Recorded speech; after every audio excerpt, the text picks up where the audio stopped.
প্রতিদিনের মতো আমি যখন আজকে আমার ইউটিউবে গিয়ে তোমাদের কমেন্টগুলো চেক করতেছিলাম তখন খেয়াল করলাম আহসান নামে একটা ভাই কিন্তু আমাকে একটা ভয়ঙ্কর লেভেলের চ্যালেঞ্জ দিছে। আর চ্যালেঞ্জটা শুনলে তোমরাও ভয় পায়ে যাইতে পারো। চ্যালেঞ্জটা অনেকটা এরকম, ঋতু ভাই আপনার সাহস থাকলে আমার চ্যালেঞ্জটা পুরা করে দেখান। আচ্ছা ঠিক আছে, সিএস র্যাঙ্কের মধ্যে AWM দিয়ে এস করে দেখান।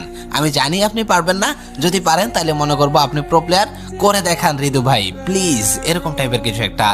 ভাই চিন্তা করছো সিএস র্যাঙ্কে হ্যাকারদের জন্য গেম প্লে করতে পারি না? গত ভিডিওতেই আমি তোমাদেরকে বললাম, সে জায়গায় সে বলতেছে AWM দিয়ে এস করতে।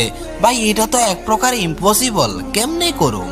বাট চ্যালেঞ্জটা যেহেতু তোমরা করছো আর এই কমেন্টের মধ্যে অনেক পরিমাণ লাইক ছিল দেখলাম, তার মানে এই চ্যালেঞ্জটা আমাকে কমপ্লিট করতেই হবে। আমার যত কষ্টই হোক এই চ্যালেঞ্জটা আমি ক্লিয়ার করার চেষ্টা করব। তবে চ্যালেঞ্জ যদি ক্লিয়ার করতে পারি সবাই কিন্তু চ্যানেলটাকে সাবস্ক্রাইব করে দিবা। ওয়েল, চ্যালেঞ্জটা ক্লিয়ার করতে হলে আমাকে একটা প্ল্যান খাটাইতে হবে, আমার পরিচিত কিছু প্লেয়ার লাগবে। সো আমি ভাবলাম ফ্রেন্ড লিস্ট থেকে কোনো প্লেয়ার নিব না, আমি আমার সাবস্ক্রাইবারদেরকে নিয়েই এই চ্যালেঞ্জটা ক্লিয়ার করব। তাই 4টা সাবস্ক্রাইবার ইনভাইট দিয়ে নিয়ে আসলাম। ভাই এতদিন পর আমাদেরকে ডাকলেন? হ্যাঁ অবশেষে তোমাদেরকে ডাকতেই হলো, চ্যালেঞ্জটা যেভাবেই হোক ক্লিয়ার করতে হবে। ভাই টিএস স্টার্ট দেন, আজকে আপনার চ্যালেঞ্জ কমপ্লিট করে দিব। ঠিক আছে, শুধু আমি কি বলি সেই জিনিসটা ফলো করবা, আশা করতে যে হয়ে যাবে। চলো ম্যাচে যাওয়া যাক। ম্যাচটা স্টার্ট হতে হতে তোমরা ঘুরে আসতে পারো ফ্রিতে ডায়মন্ড পাওয়ার জন্য প্লে স্টোরে থাকা এই ডায়মন্ড ল্যাবটাতে, যেখানে শুধুমাত্র অ্যাডস দেখতে হয়। অ্যাড দেখার পর একটা পয়েন্টস কালেক্ট হয়ে যায়, আর সেই পয়েন্টগুলো দিয়ে তুমি তোমার ইউআইটা দিয়ে ইজিলি যে কোনো ডায়মন্ডে পারচেজ করতে পারো, তাও আবার সম্পূর্ণ ফ্রিতে। সো এখনই চেক আউট করে আসো। দেখতে দেখতে আমাদের সিএস র্যাঙ্কের ম্যাচটা স্টার্ট হয়ে যায়, আর এম্পাসের একটা শটে কিন্তু একটা প্লেয়ারকে নক করে দেয়, কারণ আমার টিমমেটদের কাছে এটা আগে থেকে ড্যামেজ করা ছিল।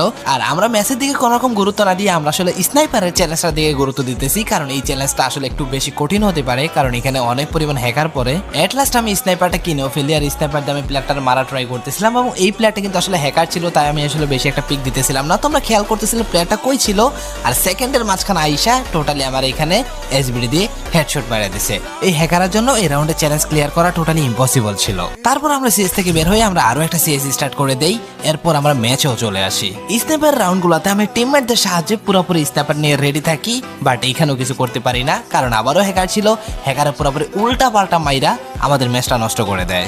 গেম থেকে বের হয়ে আবারও আরেকটা ম্যাচ স্টার্ট দিয়ে দেই। ভাই তোমরা যেহেতু চ্যালেঞ্জ দিচ্ছ, এই চ্যালেঞ্জ আমাকে ক্লিয়ার করতেই হবে। তবে খেয়াল করলাম এই ম্যাচে আসলে হ্যাকার পড়ে নাই, এখানে একটা প্লেয়ার ছিল, প্লেয়ারটাকে নকডাউন করলাম, আরেকটা প্লেয়ারকে আসতে দেখলাম, তাকেও নকডাউন করে দিলাম। তবে এখানে আর এজ করা হয়নি, আমাকে স্লাইড মেরে দিছে। চিন্তা করে একটা চ্যালেঞ্জ ক্লিয়ার করতে কতটা পরিশ্রম হচ্ছে। আর এই জায়গায় যখন এই রাউন্ডে একটা প্লেয়ার দেখলাম, প্লেয়ারটাকে নকডাউন করলাম, আমি এখানে আরেকটা প্লেয়ারকে নকডাউন করতে এসে আমি নিজেও নক হয়ে গেলাম। তবে প্লেয়ারটাকে নক করেই কিন্তু নক হয়েছি। আমার টিমমেট গুলো সর্বোচ্চ চেষ্টা করে আমাকে এখানে বাঁচায় দেয়। আমি মেডিমোডি করে এখান দিয়ে যখন বের হচ্ছে, আরেকটা প্লেয়ার দেখলাম, তাকেও স্নাইপারে নক করে দিলাম। লাস্ট একটা প্লেয়ার ছিল শান্দু।